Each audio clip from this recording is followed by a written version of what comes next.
It started with something so small that I nearly laughed it off the first time. A trash can tipped over. Just a black plastic container rolled on its side at the end of my driveway, a couple of bags spilling out.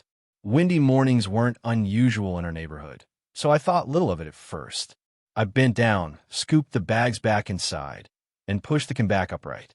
But then it happened again, and again, always on the nights before trash pickup.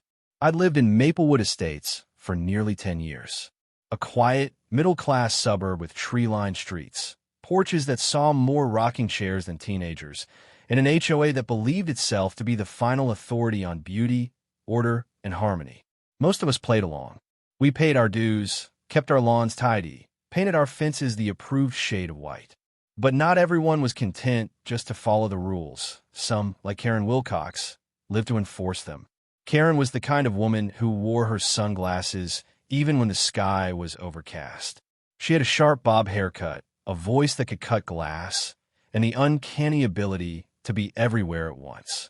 Retired early from some managerial position, she had taken the HOA presidency as though it were a second career, complete with clipboards, memos, and unsolicited driveway inspections. It didn't take long for me to realize she was the one behind my tipped-over trash can. One morning, as I left early for a doctor's appointment, I caught her in the act. She strolled by in her pastel tracksuit, holding her coffee mug, then paused by my bin. With a swift shove of her foot, she knocked it over. Bag spilled. She glanced around quickly, as if confirming no one was watching, then walked on, calm as a preacher leaving church. I sat in my car, stunned. I wanted to jump out, to shout, to ask her what on earth she was doing. But something inside me, maybe the wisdom that comes with age, kept me sitting. Instead, I simply drove off, teeth clenched, a storm building in my chest. Over the next few weeks, the harassment continued. Every time I sent my trash out, I'd find it toppled by morning. Sometimes the bags tore open, and raccoons made a feast of it, leaving me a mess of coffee grounds, chicken bones, and paper scraps to collect. Other neighbors noticed, whispering about how my property was slipping. I even received a warning letter from the HOA itself, citing unsightly debris on multiple occasions. The hypocrisy stung. I knew what was happening. Karen was setting me up, building a case to paint me as careless, to fine me, to parade me as an example of what happens when residents fail to comply. But I wasn't about to give her that satisfaction. I considered confronting her directly. Lord knows I practiced the speeches in my head. Karen, I know what you're doing. Karen, leave my trash alone. Karen, you don't have the authority to treat people this way. But anyone who had lived near her knew direct confrontation was a fool's game. She thrived on conflict, twisting words until she played the victim and you were the aggressor. No, if I wanted to stop this, I needed something else. Something she wouldn't see coming. That's when the idea hit me. My father used to say, if you can't outshout a bully, outsmart them. So I decided to do just that. I installed a new trash can. Not just any can. This one had a secret. My son, who works in tech, helped me set it up.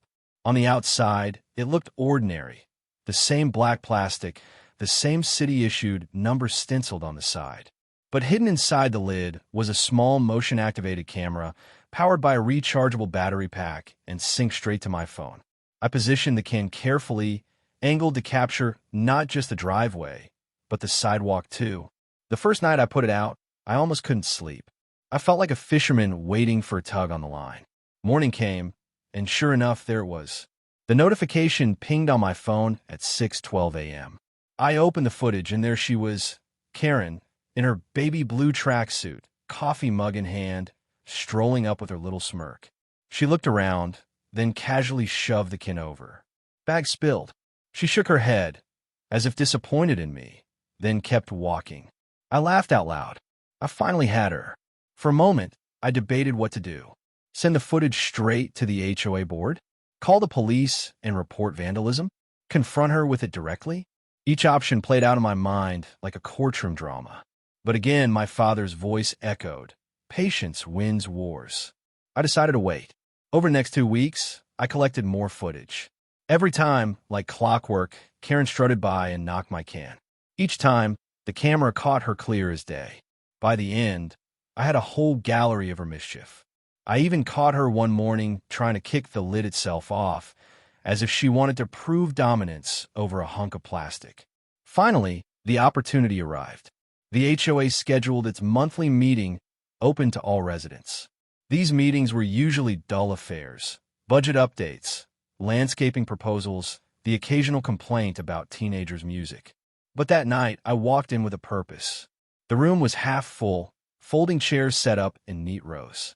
Karen sat at the front, clipboard on her lap, lips pursed like she'd just tasted something sour. She launched into the meeting with her usual briskness, announcing new flowerbed rules and reminding everyone about proper trash etiquette.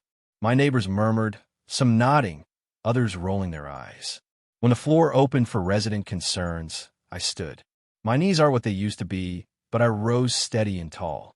I've got an issue I think the community should be aware of, I said, my voice firm.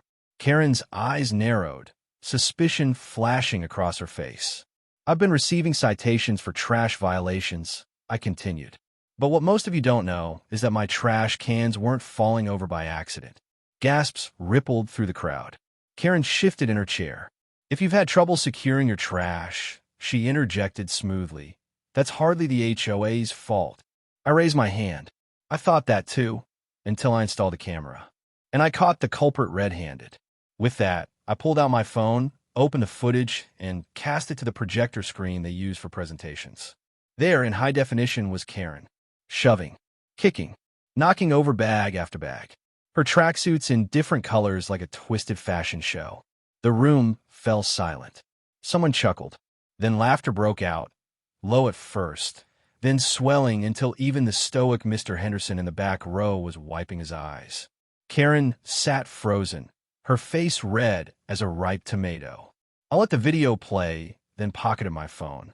I don't appreciate being framed as negligent when the real negligence comes from those who abuse their authority. If the HOA wants order, it should start by looking at the example set by its leadership. It was the first time in years I saw Karen speechless. She stammered, tried to claim it was misunderstood, that she was testing the stability of the bins. But no one bought it. Within a week, she was voted out of her position. A new president was elected, a kind woman named Marjorie who actually listened instead of barked. As for me, I haven't had a single trash can issue since. My neighbors, once wary of speaking up, began to find their own voices. Little by little, the neighborhood grew.